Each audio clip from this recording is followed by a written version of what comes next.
Welcome to Dave Talks Ball in this October 14th, 2024 episode. It's crazy to say. It's October 14th. I was telling my wife the other day how wild just the fall just flies by. For you blink, I feel like July, August kind of creep by. There's really not going on, especially for us people like you tuning in, I'm sure, who are obsessed with sports like myself.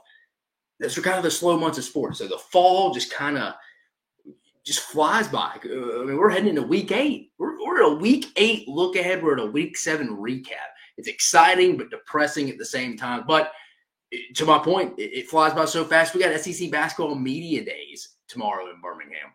So we're going to discuss a little bit of that. I mentioned it. We're going to review a little week 7. And I'll tell you, this year is right up there with 2007, in my opinion. When you factor in it's the first year of the 12-team playoff, it could be even crazier. I mean, it's every week you feel like teams in the SEC 12 through 15, discounting, I think Texas, we'll talk about it a little later, but Texas at a different level right now. And then I think Mississippi State on the back end of the league. But I think 2 through 15, any given day, any given Saturday, so much parity across the board we've gone over between coaching continuity, transfer portal, stuff like that.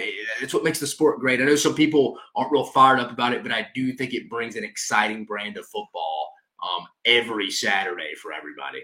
So, like I said, we'll talk SEC basketball media days. The AP poll was released there. So we'll briefly talk about that. We'll talk about the road to Atlanta. What does Atlanta, the SEC championship game, look like right now? Who are the contenders and who are people somewhat out of it? There's going to be probably 2 teams that you're like, Dave, there's no way they're out of the SEC championship race.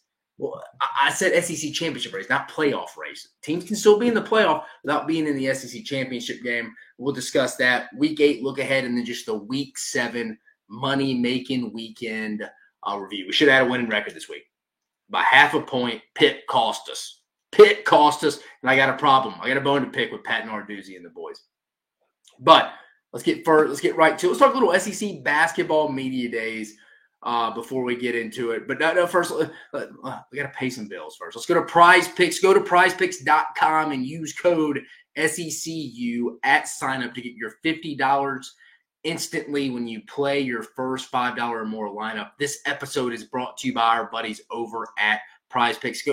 Go play some of these bets. They are fun to do with. I personally like doing the actual real bets, but again, if you're into these player props, again, go to prizepicks.com, use SEC code SECU, use code SECU at sign up to get $50 instantly when you play your first $5 or more lineup. And tell them your boy Dave sent you, guys.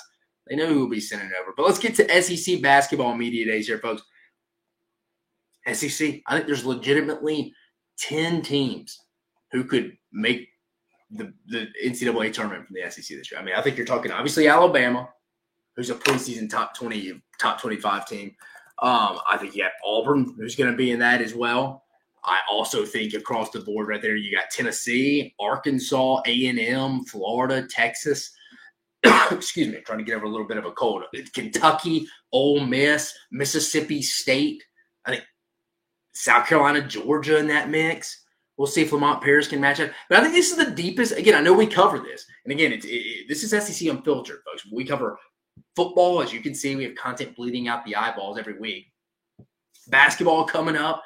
And then we cover baseball as well. So when basketball season turns around here, guys, and we start in about 3 weeks, SEC basketball media days tomorrow in Mountain Brook. This is the deepest this basketball league has ever been, and probably the deepest league across the board. I mean, I was listening to the Field of 68, and they even admitted it. And let's be honest, Field of 68, they're a pretty biased Big East channel to an extent. They do a phenomenal job covering the sport, but they're Big East heavy, and they even think the SEC can be the deepest league. I mean, here's the preseason poll for you. They released it in the media. They usually do this, I think, after the season normally, but after the media day. But they're doing it right now. But Alabama comes in at number 1, kind of projected. I mean, the AP, we'll look at it in just a minute, but they came in as preseason number 2. Auburn at number 2, Tennessee at number 3, Arkansas at number 4, first year for John Calipari.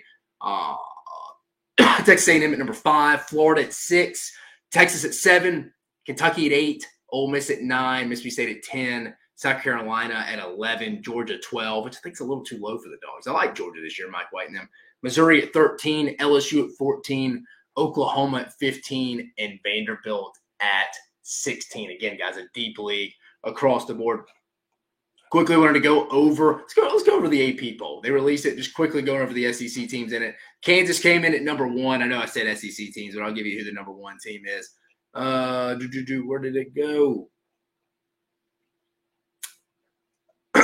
Sorry, here it is. All right, so we got Kansas coming in at number 1, folks. Alabama number 2 from the SEC. Next day, Auburn at 11, Tennessee 12, A&M 13, Arkansas 16, Texas 19, Florida 21, Kentucky 23, Ole Miss 24. So that's what?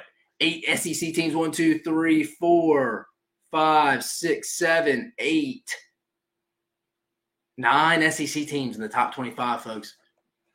That's pretty salty.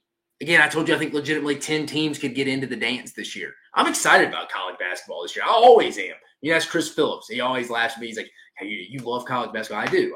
SEC football is more of my probably strength overall from working in it. Again, Dave Shumate worked in college football for 10 years, over recruiting departments at a couple of different SEC schools, got my start at Alabama. But really, college basketball is a little bit my passion. It was my better sport when I was in high school. But football, though, is kind of jack of all trades from that perspective. But really, college basketball, though, I'm going to be covering it across the board. Excited for Texas and Oklahoma to be in the league. Big year for Rodney Terry, for the Texas listeners out there.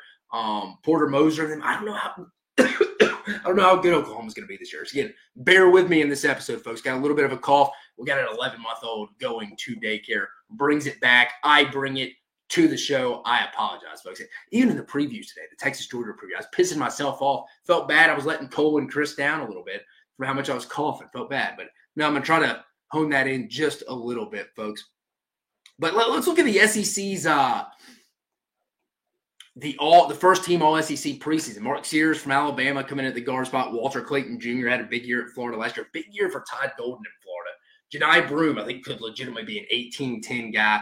Could be the National Player of the Year. Big guy down at Auburn. It's like Hy Ziegler back for it feels like his 20th year at Tennessee. Wade Taylor the 4th at Texas A&M. Feel like he's been there since I've been in middle school. Second team, Grant Nelson. Really going to be playing that true 4 spot this year, with Alabama bringing in Clifford Amore from Rutgers. That'll help Grant Nelson. Jonas Adu transferred to Arkansas. Remember, he was at Tennessee. Crazy world we live in now. Janelle Davis. Remember the FAU point guard that got them to the Final Four 2 years ago in Houston? He's now at Arkansas with Cal. Matthew Morrell, another guy. Feels like he's been in the SEC since I was in middle school. Ole Miss. Chris Beard, year 2. They get to the tournament. Josh Hubbard. Dude, I mean, we interviewed Chris Jans in the summer, and he was even like, yeah, I'd be lying to you if I thought Josh Hubbard was going to do what he did last year. Big-time player, one of the best high school players in the state of Mississippi of all time.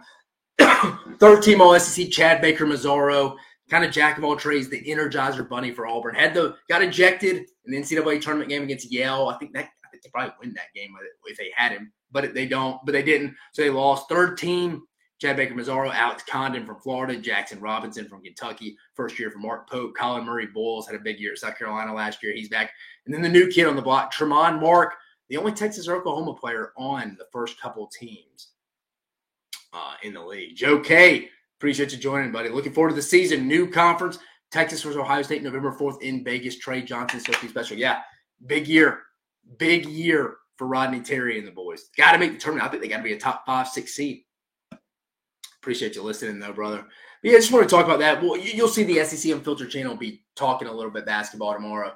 But just want to talk a little bit that before we get in. Because remember, this show is going to be college basketball when we really get into it as well. But let's get to the Week 7 recap, folks. Texas dominates in Red River. Texas getting the 34-3 win over Oklahoma. Just some thoughts. Let's give Texas their roses first. We'll talk about the winners first. I think right now the most complete team in college football through 4 weeks. I think Quinn Ewers got off to a little bit of a slow start again. Hadn't played in 4 weeks. We kind of thought that. But Texas, I think, controlled the game. Didn't really need a lot of offense. I mean, you saw them in the second half going for it on 4th and 2 from like Oklahoma's 30, not even kicking the field goal, just kind of like, all right, what do you know, like the 15 or 20? It's like, whatever. If you don't get this, you'll pump back to us in 3 plays. They did. Phenomenal plan by Pete Kwiatkowski. PK and them did a phenomenal job. Just anticipating what Oklahoma was going to be doing with Michael Hawkins. Not a lot to take bad. Not a lot of bad to take from Oklahoma. I mean, from Texas in this one. Yeah, offense got to get off to a quicker start. that would be the one thing. I mean, Bert Auburn missing back-to-back field goals. I mean, again, one of them only counted, but he missed back-to-back after the timeout. Isaiah Bond, Derek Williams getting hurt. Obviously, Isaiah Bond at the wide receiver spot, Derek Williams at the safety spot. Georgia coming to town this week. ATX, big weekend in Austin, folks. Got the Formula One race in College Game Day will be there. Chris Phillips won't be there. He'll be in Knoxville for the big one. But Texas, big one against Georgia at home at DKR on Saturday night on ABC. For Oklahoma, where do you go from here? Offensive game plan, just atrocious. Atrocious. I'm telling you, I think Brent Venables going to have to make a tough decision about his friend Seth Littrell this season. But that's why Brent Venables is paid the big bucks, folks. I know he got the contract extension from Joe Castiglione in the summer, but that's why you get paid the big bucks as the head coach to make those decisions. It's not about hiring your friends. That I'm off the Seth Littrell train because you had 2 weeks to put together a game plan, and that's what you came out with. It's bad. Now, I understand you have a freshman quarterback, but come on, get with him, get with his strengths, see what plays he wants to have. And if it's going that bad in the first half, I think you got to give Jackson Arnold a chance. I think this week at home against South Carolina in a game that Oklahoma fans are not even expecting to lose. I mean, they may right now, but if you lose to South Carolina at home, that's no offense to South Carolina. They almost got Bama this week. We'll talk about that one in a minute. But Oklahoma's not accustomed to losing to their former tight end coach, who is now the head coach at South Carolina, and Shane Beamer, at home. That you can't lose this game if you're Brent Venables. You can handle Texas being better than you. You can't handle losing to South Carolina at home. Defense still good. They're going to keep them every game. But again, you hear them even on the sideline reporter. I forget who the sideline reporter was for that game, but they said they overheard the Oklahoma defense being, guys, come on, we got to keep it going. We got to keep going. We got to get stops. We got to even score to give ourselves a chance. The defense shouldn't have to be trying to score points to win football games, folks. Not in today's modern era college football. Offenses wins championships right now. Defense can get you. It used to be the opposite. Offense wins you championships. Defense just keeps you afloat right now. They could only hold the rope for so long. But again, big game this week for Brent Venables and Shane Beamer, but really for Brent Venables from a perspective of going to a bowl game. I mean, let's call a spade a spade.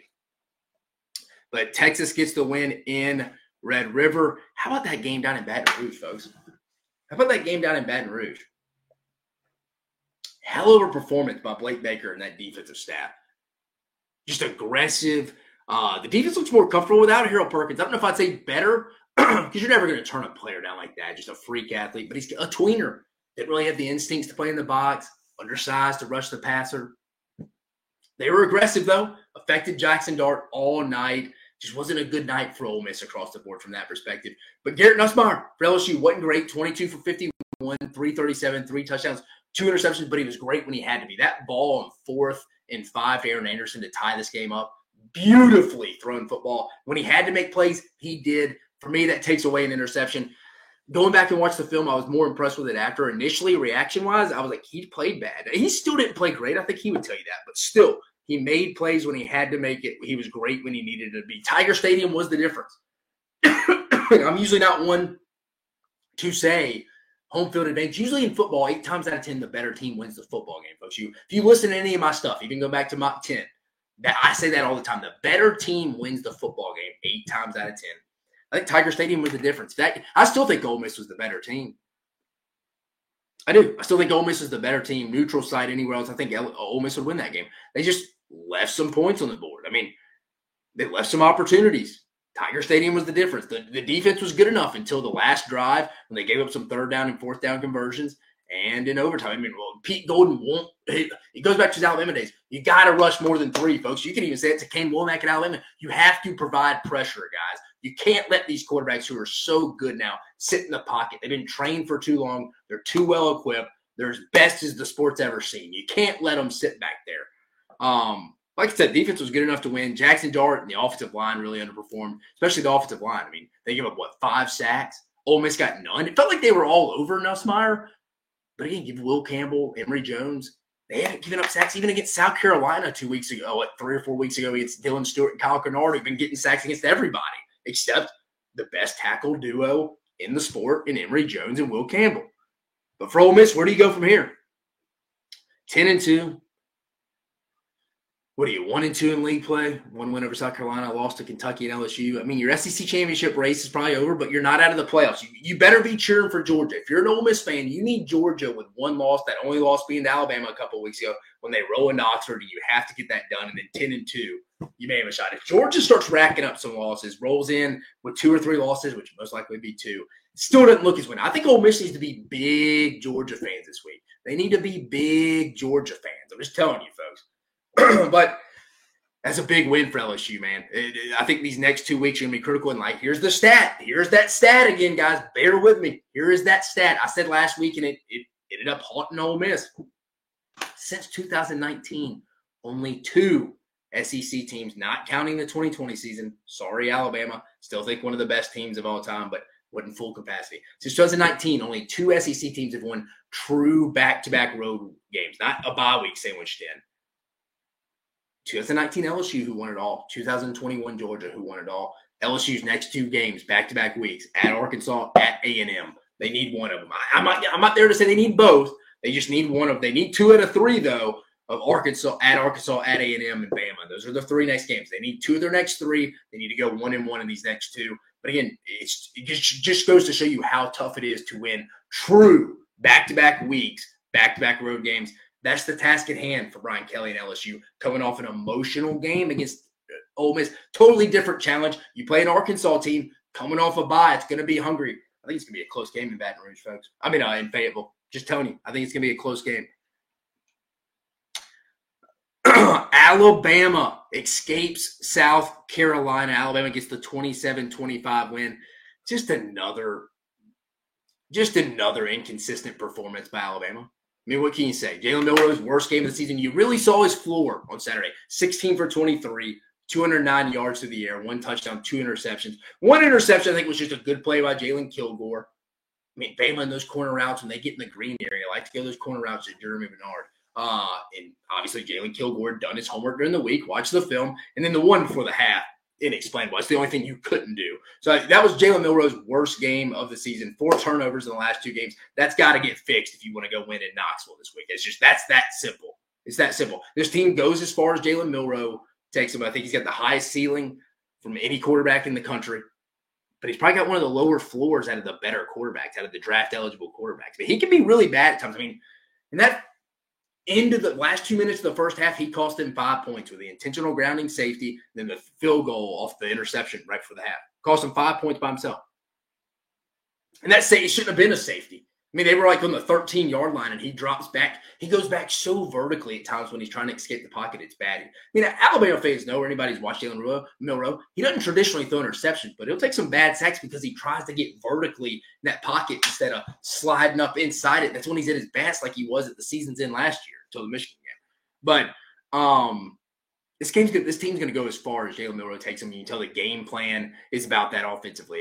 He had, 6-7 more carries on the ground than Jam Miller and Justice Haynes did combined. I think Bama's got to start getting Jam Miller, Justice Haynes real carries because I think you can establish the run with that interior. I know Jaden Roberts is hurt, but I do like the interior with Tyler Booker, Parker Brailsford, Jaden Roberts.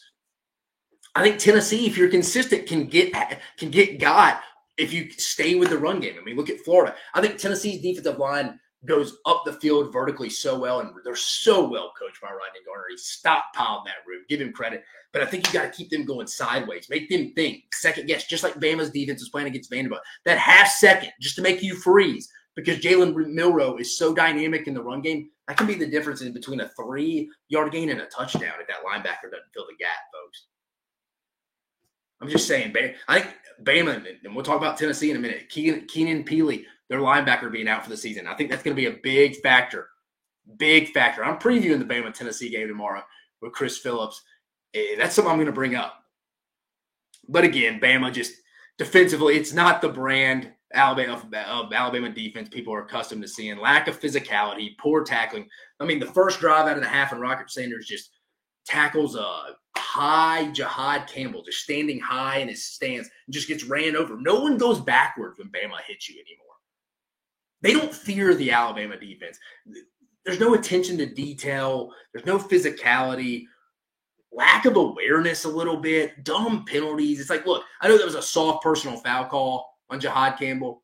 Didn't really mean to get in his hands in his face, but People now in sports, it's a business, professional football and college football. They're going to protect the most important position in all of sports, and that's the quarterback spot. So lay off. You know they're going to throw the flag there. So you know that going into it, you got to be smart enough to slack up a little bit there. But Escape did everything wrong in the last 2 minutes outside of the Damani Jackson interception. For South Carolina, gritty performance.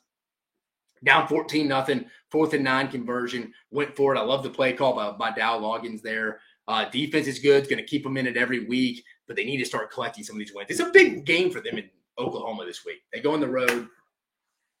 Is this emotional loss, those close games, does this get them? I mean, is it easier for Oklahoma? Y'all tell me in the comments. Is it easier for Oklahoma to get off the blowout loss and bounce back in a must-win situation compared to South Carolina's situation? I'm asking.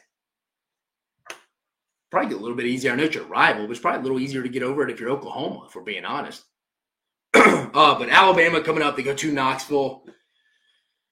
I don't think it's a playoff elimination game like I hear a lot of people saying, but it's an SEC championship game appearance elimination game. I think if both teams have a chance to go win out, finish 10-2, they're probably in the playoffs. But I don't think it's a playoff elimination game, but the winner feels pretty good about their spot in the playoffs. I mean, again, 2 through 15 this league's week to week. It's like the NFL. I've never seen it before like this in the SEC, and I've been following this league. I'm 35. I feel like I've been following it for 30 years, I feel like. But no, big game for Bama. This is more than just your typical cigar game. It's a big one. In Knoxville, is this team mentally and disciplined enough to go into the loudest environment they've played in? I mean, some of these guys like Malachi Moore, Tyler Booker can tell some guys that haven't been there what it's like. I mean, Jalen Miller was on the sideline backing up Bryce Young in 22. Y'all remember that epic game. What's this team's mentality? Are they going to be disciplined enough to win that game? Because that's what it's going to go take to beat a good team in Tennessee at their own house. South Carolina, they've got to start collecting some of these wins. Tennessee hangs on in Neyland. They survived the Florida Gators 23-17. I mean, the way history's going, if you're a Tennessee fan, you got to be fired up with just a win over Florida right now. I know it's a bad Florida team. Billy Napier's probably not going to make it. But for Tennessee, the offense is an issue right now. The offensive line's not very good. John Campbell, Lance Hurd aren't getting it done. Wide receivers banged up. Brew McCoy, Squirrel White. Chaz Nimrod's not ready. Waiting for Mike Matthews to step up. Nico, that was the first game you can legitimately say he wasn't good in. But the defense, really good. The defense is a really good squad right now. It is. Rodney Garner, Tim Banks have built that up. But I do think that Keenan Pili injury is going to be big. Torn ACL out for the year. I mean, they have the Jeremiah Talander kid right after him. I don't really like any of the depth outside of Arian Carter there. And he's not even a depth guy. He's a starter. He's a good player. After that, though, I feel like when I was going back watching the Florida game, all the misdirection stuff, those guys were all over the place. That's going to be a key. If I'm Nick Sheridan, Kalen DeBoer, I'm immediately going to talk about, hey, we can run the football this week. I think Alabama may run the football now, especially with this injury. Hope all is well with Keenan Pili. Tennessee avoiding an epic disaster just like Alabama almost did as well. But Tennessee, I mean, the offense, Nico, you can tell Josh Heupel does not trust him right now. I like the opening drive, but after that, once they started getting a little pressure, you made him uncomfortable. Alabama cannot sit in a zone this next week. If you're playing against Nico right now, you got to bring pressure. And if I'm Josh Heupel and Nico, you got to start running the football, son. Again, don't be taking as many shots as Jalen Milroe, but I think you'll get more into a rhythm. Hey, if you're outside the pocket and it's breaking down, no one's going, go pick up 7-8 yards. I think it's going to get you comfortable, get your feet wet. That would be my advice to Nico. For Florida, what was Billy doing? Why do you not go for 2 there? Why would you not go for 2 there? I mean, you're essentially you have nothing to lose. If I'm a Florida fan, I'm almost a little pissed off. Florida wasn't built to go win in overtime. Graham Mertz went out with an injury. Prayers to him, too. He's out for the season. It was DJ Lagway, a true freshman, in overtime where Tennessee's really good on defense up front in a short field where you get the ball at the 20. Why wouldn't you call your best 2-point conversion play? It looked like he was, but if it was the swinging gate play that he had lined up out there, he probably made the good call not to go, but I'm sure you have a better play than that. So it was like he was just trying to get Tennessee to use a timeout or something. It was dumb. You go for that. I mean, give him credit for having them ready, but you also cost your team the game at the end of the half, having too many people on, just dumb decisions. I think if Graham Mertz doesn't get hurt, call me crazy. Tennessee fans may not like this. I think Florida wins that game if Mertz doesn't get hurt. Obviously, Lagway has the higher ceiling, folks, but I mean, Mertz looked good, looked comfortable making checks at the line of scrimmage. I think they score enough to win that game. I don't think it was that crazy. But for Florida, they got Kentucky coming next. Whoa, what does that look like? I have no clue about that game. No clue about South Carolina, Oklahoma. No clue about Florida, Kentucky next week in the Swamp. Tennessee hangs on, though, a big one against Alabama. I already mentioned that one. SEC championship game eliminator. It wasn't pretty, folks, but the Dogs got it done. The Georgia Bulldogs, 41-31. For Georgia, the offense looks better. 605 total yards, 459 through the air. Carson Beck's best game. The defense, however, looked rough. Gave up 385 yards, 306 through the air to Michael Van Buren, true freshman quarterback. Georgia's got secondary issues. I brought it up before the Alabama game, and I questioned it. And I didn't even fully believe it, but I do now. Janelle Aguero at the nickel star spot, just struggling. Doesn't look good. I don't know why Ja'Cory Thomas can't get on the field more. But Georgia can't rush the passer. Outside of Damon Wilson, there's no one who rushes the passer. Where's Michael Williams? I know he got banged up against Clemson, but it's time to put your big boy britches on and start playing. So they need your help up front. The inside backers, Raylan Wilson, C.J. Allen, haven't been playing well. Georgia's got a lot of holes on that back end, folks. I'm just telling you right now. If I was Kirby Smart and Glenn Schumann, I'd be worried going into Austin this week. I'll be honest. It's a win. It's an SEC win, but it's a disappointing performance. Kirby Smart, everybody probably saw I have to bring this up. Pushing Michael Van Buren. Look, it looked like he obviously didn't mean to push Michael Van Buren. He put out an apology today. It looked like he was getting pissed at a defensive staffer. Saw a white shirt. Because remember, the coaches' polos usually are the opposite. Georgia's in red at home. The coaches' polos were white. Exact opposite of my black shirt. What do y'all think of this tonight? Got the fresh cut today, too. But I think he was looking for a defensive assistant, and he was just pissed off. And I think he probably just saw red like a bull and just first person in front of him shoved him. Does it make it right? No. Does he deserve a suspension? No. Should there probably be a fine? Yes. I'll leave it at that. Anyone who thinks Kirby Smart pushed the kid on purpose, you're higher than a kite. That's what you are right now. He didn't do that on purpose. I think any realistic person would understand that. I think he saw white, thought it was in a defensive assistant coach, wanted to ask what's going on because they were giving up 306 yards through the air with a true freshman quarterback on a bad Mississippi State team to your defense that has a standard. He wanted answers. Michael Van Buren, wrong place, wrong time, doesn't make it right. I'd fine him. He shouldn't be suspended. Greg Sankey's probably like, I'm not suspending him the week of this Texas game. Because Greg Sankey's a businessman. He knows how this works. They're not going to suspend him. But trip to Austin next. I just mentioned it. Can you get the defense right in a week? I think it's bigger issues than that. I like Texas a lot in this game, folks, as this game gets closer. I think everybody's going to be, Georgia's going to be fired up. I mean, Kirby Smart does throw propaganda around that program about 7-5, like Vladimir Putin does Russian propaganda over there. I mean, he's got to believe in people that they're going 7-5. They could show this on a loop in the Butts-Mehre facility. I think legitimately Texas could win this game by double digits, folks. I think Texas could win this football game by double digits. We put the Texas-Georgia preview out with Chris Phillips and Cole Thompson today. Go check it out. I don't want to spoil my prediction, but I think you're going to be a little surprised by all three of our predictions there. But that's what's next for Georgia. For Mississippi State, give Jeff Lebby and his staff credit. There are 2 road games at Mississippi State, at Georgia, with Michael Van Buren, the Baltimore native, the St. Francis native. I think he's going to have a big future. I think this could be their future quarterback in this system. I know he was interested in Oklahoma late when Lebby was there, and that was the connection to getting the Starkville. I like what they've done in these games. They've kind of played to their standard a little bit. I know Texas played with Arch Manning, but that was an impressive showing this week. 31 points against Georgia, and I know they have holes. I just talked about it, but still, it's impressive. Hey, give them credit. Again, like I said, when these big donor folks are sitting at the country club in Jackson, Mississippi and Madison, Mississippi, drinking their cocktails next to their Ole Miss buddies, who probably don't have much to say right now either, because they're close to the same conference record, even though Ole Miss is better. They want to be okay. I mean, we got that true freshman quarterback looks pretty good, and we're not just getting blistered by Texas and Oklahoma. I'll tell you, those spreads matter. Don't think Jeff Lebby's immediately going to refresh the Vegas betting lines on Sunday afternoons, but he's smart enough to know in year one. We're probably not going to go win a conference game, but if we can be competitive in some of these now, we could have some stuff to hang our hat on. Again, it's never great to have a losing record, but give them credit in these tough road games so far. And then, how about the Doors, baby? Just keep winning. Keep winning. 2013 win over Kentucky. I was wrong. I thought Kentucky would win this game. I thought Kentucky. We didn't have time to do where Dave was right, where Dave was wrong, or he was wrong. But this is where Dave, myself, was wrong. I thought Kentucky would win this game. I thought the line was a little too high, but I thought Kentucky would win the game. For Vanderbilt, I know Brian Kelly will probably get SEC Coach of the Week. Or in case I missed it. Sorry if I didn't. Clark Lee should get it again. after getting that team ready to go on the road to play an even better Kentucky defense than what Alabama has, to get that win and control it and never trail, impressive. Give him the SEC Coach of the Week. Again, they play the most complimentary football brand in the league right now. I mean, the way their offense controls the tempo, time of possession, again, like plus 30 minutes. Kentucky only got 8 possessions. That puts so much pressure on these offenses to go score every time they touch the football. Remember, Alabama didn't play bad. I think he scored on 5 or 8 possessions. And probably if they don't turn the ball over, score some other possessions 2 weeks ago.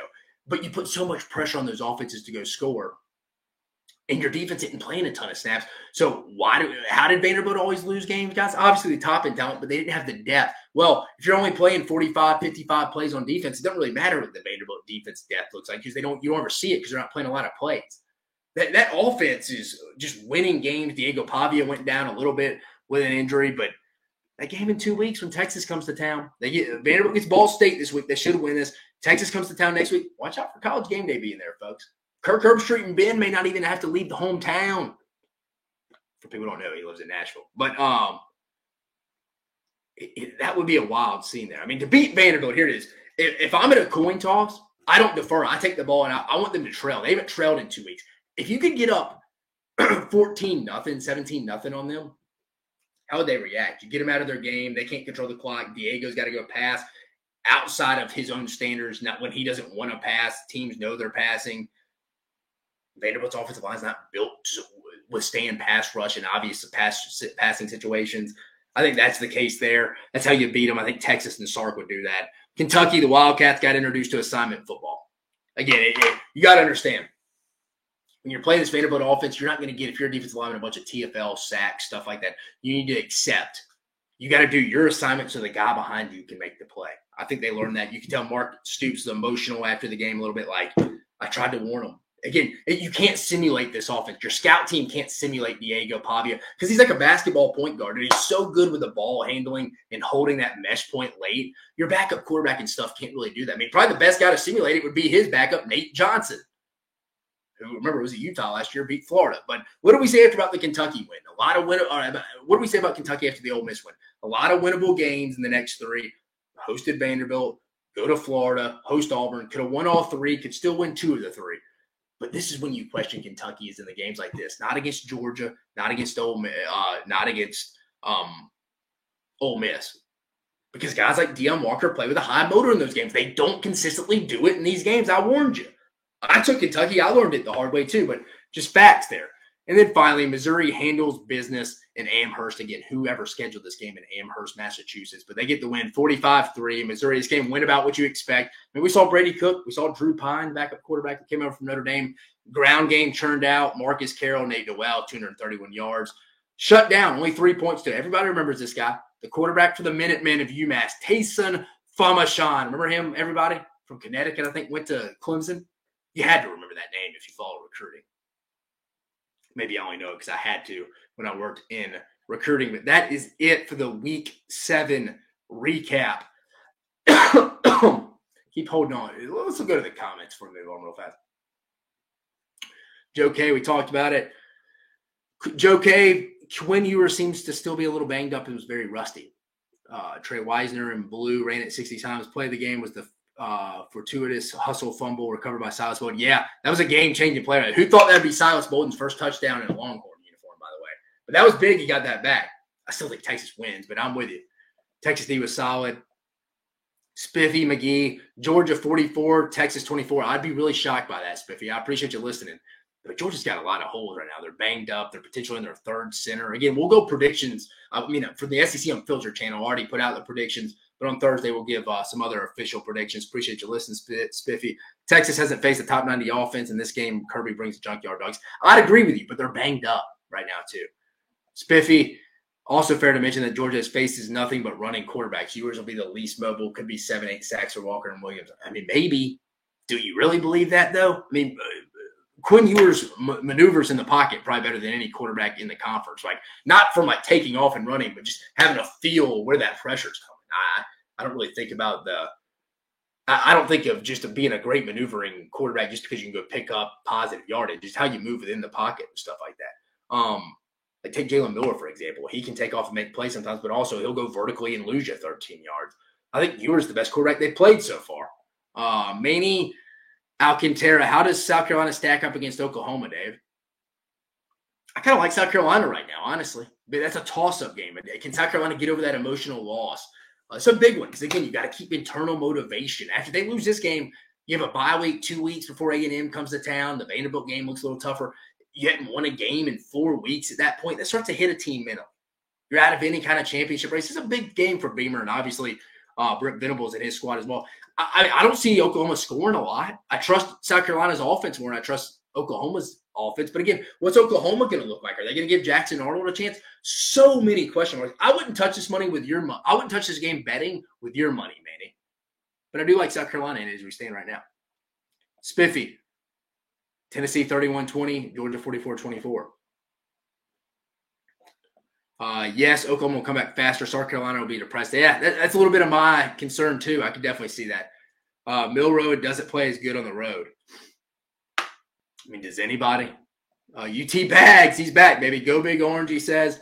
I'm seeing a Gump team that's good in the first half and a Tennessee team that's good in the second half offensively. Gump's defense isn't great in either half. Georgia defense gave up a lot to Mississippi State. Yes, they did. A couple other segments here, guys. Let's go to the SEC. Let's go to the road to Atlanta. Let's go to the road to Atlanta. Who has a real shot right now, folks, to go play for the SEC championship in Atlanta? Remember, the national championship's in Atlanta as well. That's not what I'm talking about, though. I'm talking strictly playing for the SEC championship in early December. Who is that? Sorry, it's my kid Bottles, the other room in there. I think there's 6 teams. I think it's Texas, Georgia, LSU, Texas A&M, Alabama, and Tennessee still. I think Missouri and Ole Miss are out. I know Ole Miss probably won't be a shock to some because they're 1-2 in the league right now. Have a hard time seeing them winning a tiebreaker over LSU. I know you lost to Kentucky. They wouldn't be in it. But Missouri, I know they only have one conference loss. That's the A&M. And the schedule's not terrible. I don't trust you. I don't think you won't lose another game. Once you lose 2 games, you're probably out of the conference race because you got to talk about these tiebreakers coming in too, guys. I mean, hell, I'll pull up the tiebreakers. SEC football tiebreakers. We'll briefly talk about them as well, announcing the tiebreakers. Before we go into the teams, here's the tiebreakers, folks. First, head-to-head competition among the tied teams. The second tiebreaker, record versus all common conference opponents among tied teams. C, record against the highest best placed common conference opponent in the conference standings and proceeding through the conference standings among the tied teams. D, cumulative conference winning percentage of all conference opponents among the tied teams. E, capped relative total scoring margin versus all conference opponents among tied teams. And F, random draw of the tied teams. What if we got to F? Again, we'll be coming back to these. I promise you, we'll be coming back to these tiebreakers before we get going. But it's going to be wild, some of these tiebreakers. But I think it's a 6-team race. Texas, Georgia, LSU, Texas A&M, Alabama, and Tennessee. And I think one of Alabama and Tennessee will be eliminated from the SEC championship race. I don't think Missouri and Ole Miss are technically out of the playoff races yet. But I think of the SEC championship race, they're out. Let's look at it. Let's pull up the Texas football schedule. Texas wins this week. You can already punch them a spot in it, folks. I mean, you can easily just punch them a spot in it at that point. Here we go. Share my screen with you.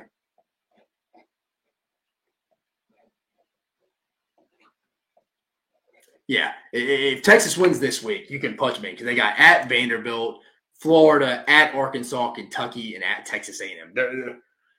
I have a hard time seeing more than one loss there. If they win this weekend against Georgia, I think you could almost, again, as crazy as this season's been, it's only going to be week 8. If they beat Georgia, I feel pretty good. You could, if you're a Texas fan, you could at least be putting some reservations on the docket in old downtown Atlanta. Maybe go to the Omni. Just a suggestion for me right down the street. Who else we got here? Let's look at some other schedules for Georgia. They say you lose this, Georgia could definitely be out this week as well, folks. If they lose to Texas this week, they're out. Still got a game against Florida after a bye week at Ole Miss, which will be tough. Tennessee at home will be tough. UMass and Georgia Tech. This is it for Georgia. Georgia, Alabama, and Tennessee. At least one of them will be out, if not two. If not two this week. Let's go to LSU. Well, let's just go to Tennessee real fast since they're on the schedule right there. Again, Tennessee, elimination game from the SEC championship race with them and Alabama this week. They got a bye, Kentucky, Mississippi State, at Georgia, UTEP, and at Vanderbilt. Very manageable schedule. If Tennessee wins this week, it's only one conference loss. That trip to Georgia would honestly probably be a good shot to go. I mean, it's probably an SEC championship berth. Now, again, at Vanderbilt, tougher than you're expected. Again, God, can you imagine if Tennessee lost out on an SEC championship berth again to Vanderbilt? I know in 2016, I was on the Auburn staff. This loss for Tennessee, and thankfully it happened. No offense, Gump.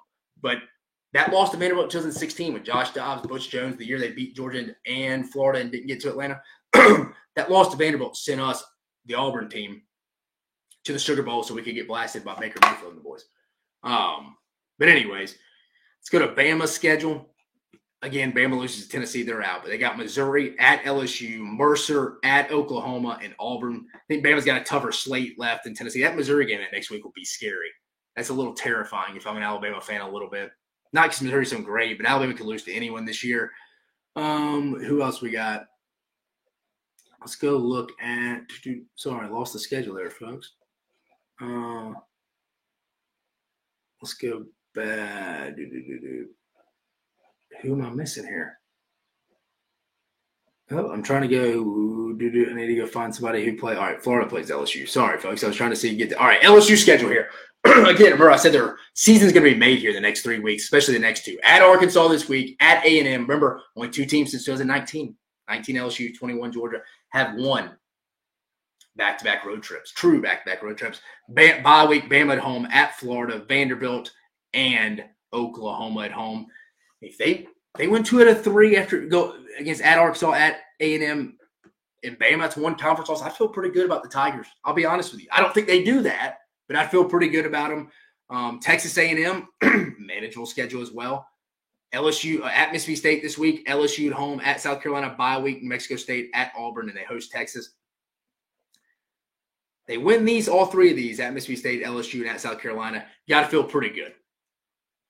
You'd have 0 conference losses heading into at Auburn and Texas, not counting New Mexico State for obvious reasons on a conference game. But even if you lost to Texas, you may be getting a repeat in Atlanta. How would they even game plan for that game, folks? If Texas A&M and Texas played twice and they knew it going into it. I doubt we know going into it, but what if we did? That would be just wild. We talked a little bit about it on the last episode as well. And then finally, that was it. I broke down all the 6 contenders. I mean, right now, if I had to say who's going to be in Atlanta, I would say Texas and Texas A&M. Because I think Texas A&M is going to beat LSU. That's who I would say. I think Bama's schedule, even if they beat Tennessee, is a little tough. You still got Missouri at LSU. Tennessee wins this week, though. It gets interesting. It does. It really does. They got that trip at Georgia that they couldn't lose. They'd be playing probably for a chance to go to Atlanta in their trip to Athens. For LSU, got to win 2 or 3 of Alabama, Arkansas, and Texas A&M. For A&M, got to feel really good about their schedule if they can obviously take care of business this week against Mississippi State. But if you can beat LSU, that's that trap game against South Carolina. But again, if South Carolina starts mounting up losses to Oklahoma this week, bye week to A&M, they got the bye week before you. But again, that's 4 straight weeks. What's kind of, again, I always talk about internal momentum now. Internal momentum. When there's nothing to play for, people start doing self-preservation, looking out for number 1, folks. They start looking out for number 1, coaches and players. Remember, that could easily happen if South Carolina mounts up 1 this week. That'd be 3 straight losses, 4 straight weeks without a win. That could happen. LSU, like I mentioned, they got a shot. And Tennessee. If I had to rank them in order, I'd probably go Texas, Texas A&M, LSU,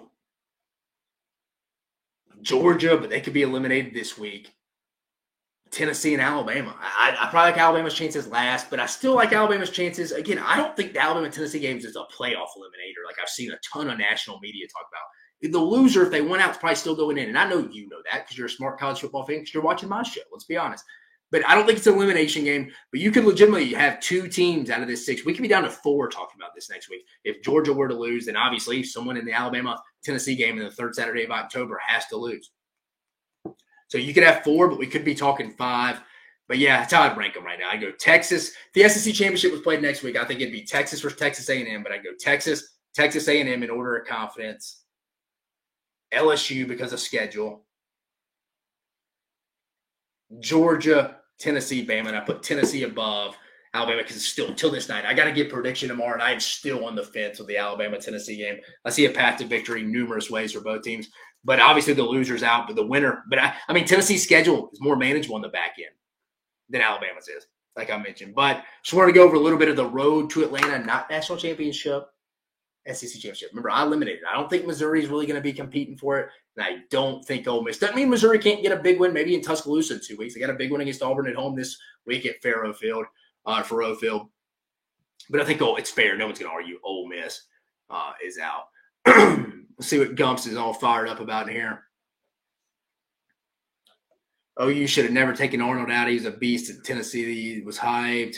Mizzou should have lost Vandy. You're right. Vanderbilt should be 3-0 in conference play. How about the moron Gump fan that called you and Cole Bama haters on the reaction video? He probably permitted that mullet, fried brain cells. Yeah, I didn't even see that. Thank you, though, for sticking up for us there, Gump. A&M could be a challenge for UT Junior. Elko looks like he's putting – yeah, it's going to be a tough game for Texas. But what if they play back-to-back in the first year? It'd be wild. If Tennessee doesn't get their office together, they aren't winning 9 games. Tennessee beats Gumps and leg humpers but loses Mississippi State. Jeez, I hope that doesn't happen to you, Gumps.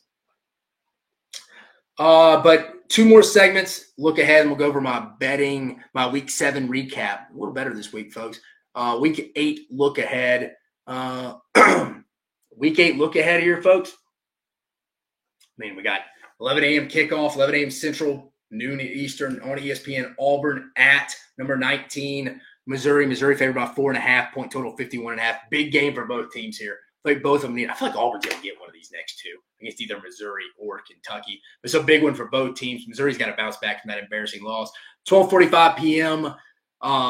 Eastern SEC Network, South Carolina at Oklahoma. We talked about that one. Oklahoma favored by 3, total 40.5. I think the wrong team's favored in this one, honestly. I mean, I know it's at Oklahoma Memorial Stadium, but I trust South Carolina's offense right now. I'd pick South Carolina right now. Low-scoring game, as you see. Point total 4.5. But this will be an interesting one. 3:30 p.m. Eastern Standard Time Zone on ABC. First game of the ABC doubleheader. Alabama at Tennessee. Third Saturday in October. We all remember the 2022 one of college football's greatest games of all time. Bama opened up. I think it's a 1.5-point favorite. It's up to 2.5. Point total 55.5. This game could go so many different directions. I think Keenan Peely being out for Tennessee will be key. Jalen Milroe on the road. Is Alabama man enough? Are they disciplined enough to go get it done? Can Nico Iamaleava start playing better? Tennessee's defense is going to play good. So many questions. I'm excited to break this one down for you on Thursday. 4:15 p.m. Eastern Standard Time Zone on the SEC Network. Texas A&M at Mississippi State. A&M favored by 15.5. Total 56.5. This is a game A&M in the past would go slip up and maybe lose. Can't let it happen, Mike Elko. Big one against LSU next week. 7 p.m. Eastern on ESPN. Number 8, LSU at Arkansas. LSU favored by 3. It opened up at 1. I think this is a toss-up game. Point total 54.5. I could see this one going either way. Not ready to give that prediction on that one yet. 7 p.m. Eastern Standard Time Zone. Ball State at Vanderbilt. Vanderbilt favored by 26.5. Total 58.5. Vanderbilt should win this game. It's a bad MAC team before the big matchup against Texas next week. The big one, 7:30 p.m. Eastern Standard Time Zone on ABC, ESPN Plus. Number 5, Georgia at number 1, Texas. Texas favored by 3.5. Point total 56.5. I'm telling you, I like Texas here, guys. I feel pretty confident in it. I think Georgia's banged up. Is Drew Bobo going to be going at center? I mean, Jalen Wilson's got to be back. It's time for Carson Beck to go win a big game. What is the best win Carson Beck has? It's not the Orange Bowl against Florida State's second string. Is it a win in Knoxville last year? He hadn't been getting it done in the biggest stages. He needs a big game this week. He can't go have a bad half. He needs to have a good – you can't look back on it this game if you're a Georgia fan and be like, Carson didn't play well enough. He played great in the second half against Bama, but the first half, he's a big reason why they were down. I just think Texas is going to be too much. 7:45 p.m. Eastern Standard Time Zone on the SEC Network. Who the hell knows in this one? Kentucky at Florida. Kentucky probably needs it more because I think the writing's on the wall for Billy. Florida favored by 1. Point total 42.5. I really don't know. A lot of palms up defense on this one, folks. I don't know who's going to win this one. I mean, DJ Lagway's getting a start. Graham Mertz out for the year. I don't know. I really don't know. That's looking ahead to Week 8. And then just reviewing quickly. Money-making weekend. We went 4 for 4. Should have went 5 for 3. We are 30 for 44 in the season. Not good, folks. Just above 40%. But we're going to get above 55% on the season. We are. I promise you. That was my promise for you at the beginning of the year. I'm not letting you down. That goes into championship week, too. Conference championships. But here we go. Maryland Northwestern over 45.5. We've been good on Fridays. College football can move to Fridays. Would be great. I'm just kidding. I'd give up my bets to not give up on Saturday. Saturday's great. They hit 47. That won. Oklahoma plus 7.5 in the first half did not win. Thought it was looking good in the first quarter. Was it 21-3 at half? That did not win. Ohio State -3. As you saw, Oregon 1-1 straight up. So that one didn't hit. USC +5. I won that one. Penn State with the last-second field goal. Georgia Tech -4. I think they ended up winning by 7 against North Carolina. Georgia, Mississippi State. This was my biggest miss of the weekend. I was pretty confident in this one. Under 55.5. I think they hit the 70 point. Yeah, I mean, they hit the 70 point from that standpoint over there. Yeah, what is it? 72 points, 41-31. I lost that. Florida team total 20.5. I went under, hit 17, won that one. Pitt, this is the heartbreaker. At a conference right here, folks. Pitt -2.5 against Cal. Cal cross country trip after the close loss to Miami. Felt good about the Panthers and Pat Narduzzi. They won, but they won by 2. I lost with the hook. We needed 5 and 3 this weekend. We set at 500. It's not good enough. I don't know what to tell you, folks. We're going to get it on the right track, but I don't know what to tell you. So there we go. My wins. My 4 wins. Maryland Northwestern over 45.5. USC +5 against Penn State was a winner. Georgia Tech -4 against North Carolina was a winner.